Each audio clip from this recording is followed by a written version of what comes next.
को हम बोलते हैं COM, chronic otitis media.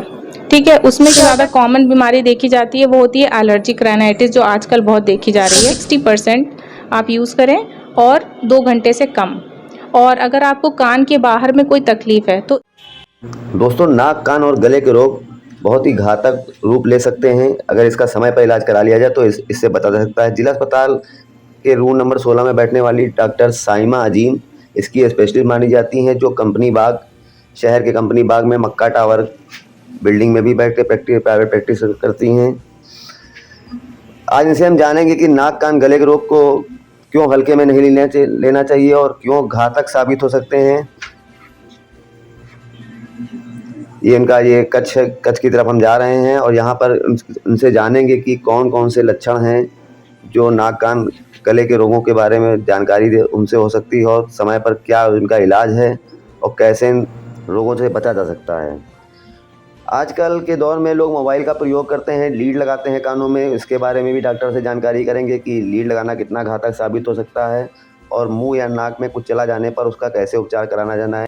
Doctor Saima अजीम के पास आधुनिक मशीनें हैं जिसमें एंडोस्कोपी वगैरह भी से उपचार करती हैं और दूरबीन व्यवस्था भी इनके पास है जिसके ज़रिए उपचार और ऑपरेशन करती हैं। सफल ऑपरेशन उन्होंने किए भी हैं। नाक, कान और गले के रोगों में होने वाले असमंजस को भी डॉक्टर दूर करेंगी। आइए उनसे जानते हैं, उनसे बात करके रोगों के लक्षण के बारे में। नमस्कार दोस्तों, आज हमारे साथ डॉक्टर साइना अजीम जी हैं जो नाक कान रोग की चिकित्सक हैं और ये जिला अस्पताल में 16 नंबर कमरे में बैठती हैं। साथ में मक्का टावर, ये घुसियाना स्थित कंपनी बाग में एक बिल्डिंग है, यहाँ पर भी इनका जो है क्लिनिक है जहाँ पर रोगियों को देखती हैं। आइए इनसे बात करते हैं नाक, कान रोग से जुड़े विषयों पर और उनके क्या उपाय हैं, इन रोगों से कैसे बचा जा सकता है। डॉक्टर साहब, स्वागत है आपका तकनीक करनी पर। डॉक्टर साहब, हमारा पहला प्रश्न है कि आमतौर पर बच्चों में कौन से नाक कान में कौन सी बीमारी सबसे पहले होती है? बच्चों में देखिए, सबसे छोटे बच्चे जो दूध पीने वाले बच्चे जो होते हैं उनमें क्या होता है कि कई बार माएँ उनको लिटा के, मोस्टली रात में वो लिटा के दूध पिला देती हैं। तो उससे क्या होता है कि एक ट्यूब होती है जो हमारे गले को कान से कनेक्ट करती है अंदर से, पर्दे के पीछे। उससे क्या होता है, वो दूध कान में चला जाता है जिसकी वजह से इन्फेक्शन होता है। तो बहुत तेज़ कान में दर्द होता है बच्चों को और कई बार पेरेंट्स समझ नहीं पाते हैं कि क्यों बच्चा रो रहा है या क्यों बुखार चढ़ रहा है। तो हमें वो चीज़ ध्यान देनी है। एक तो उनका प्रॉपर पोजीशनिंग होना चाहिए कि बच्चे का सर हमेशा ऊपर ऐसे गोद में लेकर उसको तब दूध पिलाएं। और दूसरी चीज़, कान में बिल्कुल भी पानी नहीं जाने दें।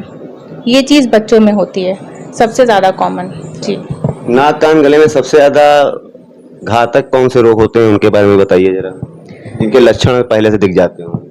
जी देखिए, कान की बहुत सारी बीमारियां होती हैं। मेन चीज़ 3 चीज़ें होती हैं कि कान के पर्दे के बाहर कोई इन्फेक्शन हो गया है या कोई वस्तु चली गई है, कोई कीड़ा चला गया है। कान का पर्दा ठीक है, उसको बोलते हैं ओटाइटिस एक्सटर्ना।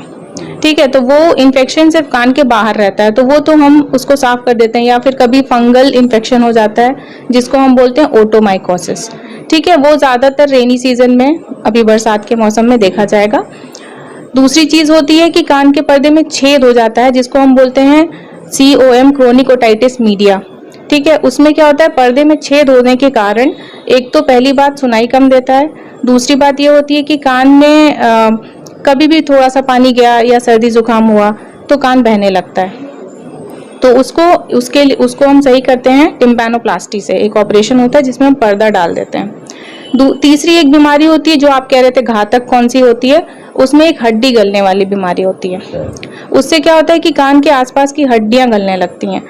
और कान जो है वो बहुत ही एक ऐसी जगह स्थित है जो दिमाग के बहुत पास रहता है। तो अगर वो हड्डियां गलने लगती हैं तो कान में फोड़ा हो सकता है, ठीक है, और दिमागी बुखार हो सकता है। ये सारी चीज़ें हो सकती हैं, तो उसको हमें बिल्कुल नज़रअंदाज नहीं करना चाहिए। अगर आपका कान बह रहा है तो तुरंत डॉक्टर के पास जाके, जो भी आपके नाक, कान, गले के डॉक्टर, उन्हें ज़रूर दिखाना चाहिए।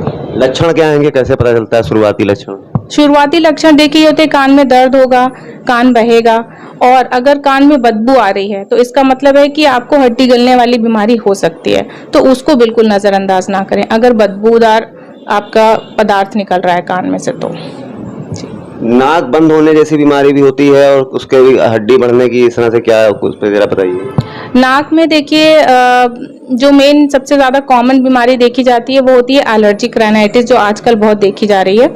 उसमें हमको एलर्जी हो जाती है तो छींकें आना और नाक बंद हो जाना वो सब होता है, तो वो तो हम दवा से ठीक कर देते हैं। पर अगर हड्डी टेढ़ी हो जाती है, जो नाक की बीच की हड्डी होती है वो टेढ़ी हो जाती है, हमारी आपकी सबकी थोड़ी बहुत टेढ़ी रहती है, पर अगर उसकी वजह से आपको सांस लेने में तकलीफ हो रही है या उसकी वजह से सर दर्द हो सकता है या उसकी वजह से साइनोसाइटिस हो सकता है, तो फिर उसके लिए हम दवाई देते हैं। अगर दवाई से नहीं ठीक होता है तो हम उसका सर्जरी करते हैं। गले में बच्चों के से सिक्का चला गया है, इस तरह से कई दिक्कतें होती हैं, तो उसके बारे में जरा बताइए। गले की क्या क्या बीमारियां हैं, क्या उपचार है आपके यहाँ? गले में सबसे ज़्यादा कॉमनली हमारा फेरिंजाइटिस होता है, टॉन्सिल होता है।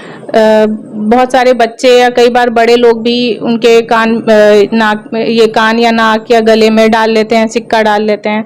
तो उसमें हमको ये चीज़, स्पेशली अगर बच्चे ने सिक्का निगल लिया है, तो मैं ये बोलना चाहूँगी कि ज़्यादातर लोग केला खिला देते हैं या कुछ खिला देते हैं जिससे वो चाहते हैं कि अंदर चला जाए। ये बहुत ही घातक है।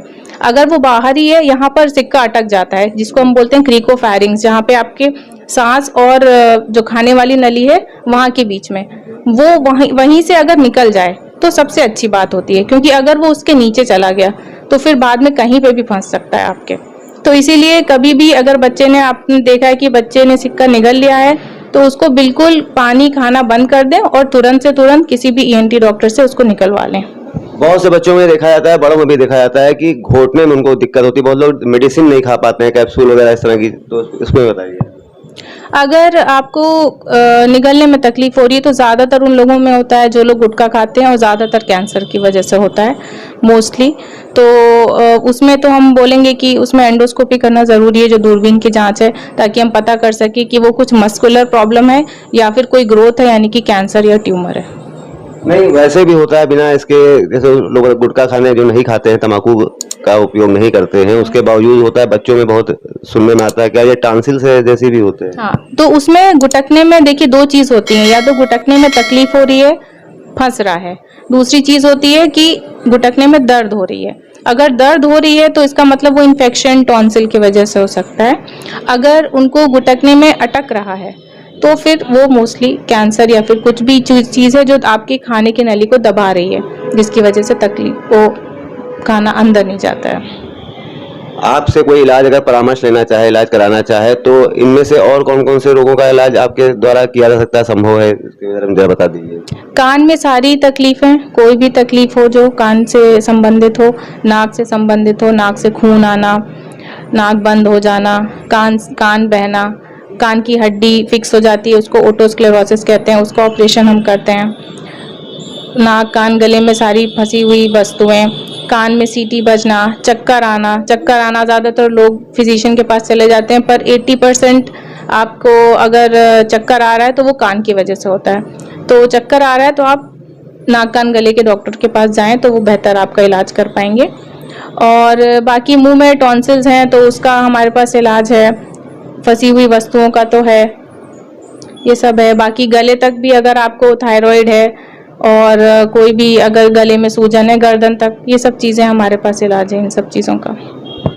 डॉक्टर मैम, जो आमतौर पर आजकल देख रहे हैं, मोबाइल और ईयरफोन का जो इस्तेमाल बढ़ गया है काफ़ी बड़ी संख्या में लोग, और म्यूजिक सुनने के लिए हेडफोन भी इस्तेमाल कर रहे हैं, तो ये कितना घातक है, इस पर ज़रा जानकारी दीजिए। देखिए, ये दो तरह से घातक हो सकता है। एक तो जब आप ईयरबड कान में डालते हैं तो कान की जो स्किन है और जो वैक्स प्रोड्यूस होता है वो कान के बाहर की तरफ होता है, वो बाहर धीरे धीरे निकलता रहता है। पर अगर आप ज़्यादा ईयरफोन यूज़ करते हैं तो उससे क्या होता है, वो बाहर निकलना बंद हो जाता है, जिसकी वजह से आपके कान में इन्फेक्शन हो सकता है, दर्द हो सकती है, आसपास इन्फेक्शन फैल सकता है। एक ये कारण होता है। दूसरा उसका वॉल्यूम। तो हम ये बताते हैं कि वॉल्यूम अगर ज़्यादा आप तेज़ सुन रहे हैं तो आपके कान के पर्दे में सूजन आ सकती है, पर्दा फट सकता है, कान के अंदर जो 3 हड्डियाँ होती हैं सुनाई देने वाली, वो हड्डियों में प्रॉब्लम हो सकती है, और सबसे ज़्यादा नस में तकलीफ़ हो सकती है, तो आपको परमानेंट बहरापन हो सकता है। तो उसके बचने के लिए हम ये बोलते हैं कि 60% वॉल्यूम, जो भी आपका मैक्सिमम वॉल्यूम है उसका 60% आप यूज़ करें, और 2 घंटे से कम। और अगर आपको कान के बाहर में कोई तकलीफ़ है तो ईयरफोन के बजाय जो हेडफोन होता है वो यूज़ करें, और 60% वॉल्यूम से कम और 2 घंटे से कम, 2 घंटे मैक्सिमम आपको उसको यूज़ करना है। दिन भर। इसमें सर दर्द की भी समस्या सुनने में आती है कि जो ईयरफोन वगैरह लगाते हैं सबसे पहले सर दर्द से शुरुआत होती है क्या? सबसे पहले सर दर्द से नहीं होती है, वही मैंने बताया ना, कान में जब इन्फेक्शन होता है तो वो आसपास सारी चीज़ें हो जाती हैं जी, इसलिए। बहुत बहुत धन्यवाद आपका।